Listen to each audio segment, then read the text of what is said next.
Morning Math 11. Our lesson today is on radical application. We're going to work through 2 word problems, and this would be the last lesson for the chapter 5, which is radicals. So example 1.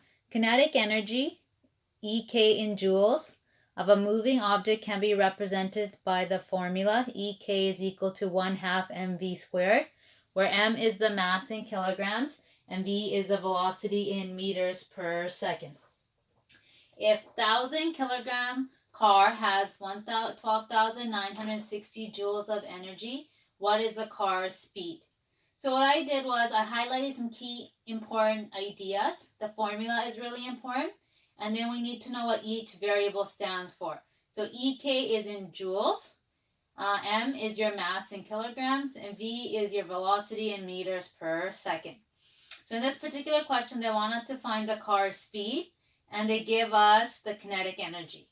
So we use our formula. So I know my kinetic energy is 12,960, which is equal to 1/2 1,000 v squared. Right? Because we know our mass, which is 1,000. Once we plug that in, we can multiply 1/2 by 1,000, which gives us 500. So 12,960 is equal to 500 v squared. Okay. Now I want v by itself, so I'm going to divide both sides by 500. And when I do that, I get 25.92 is equal to v squared. My last step is to take the square root. Take the square root. When I take the square root, I get 5.09.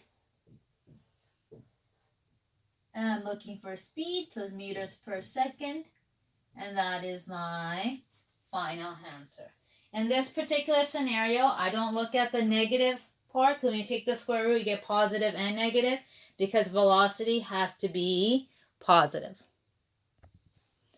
Our second example is the RCMP can determine the initial velocity v in kilometers per hour of a car based on the length L in meters of a skid mark.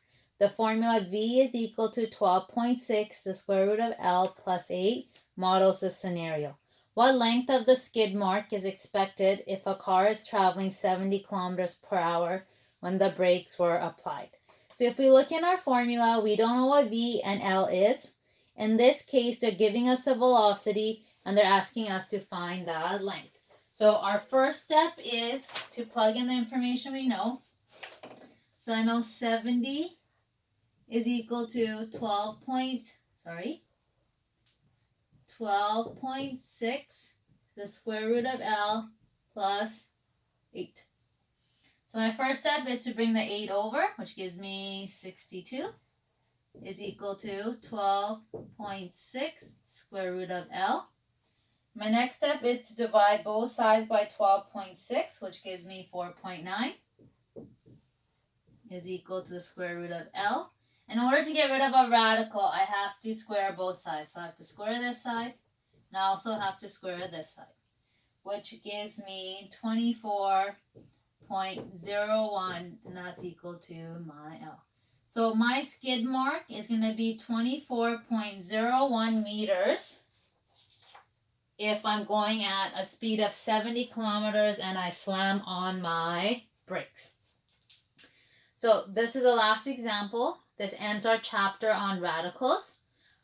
We will start our new chapter, which is rational expressions, chapter 6, and I will post that lesson on Thursday. If you have any questions or concerns, please email me or send me a message through Teams. Thank you.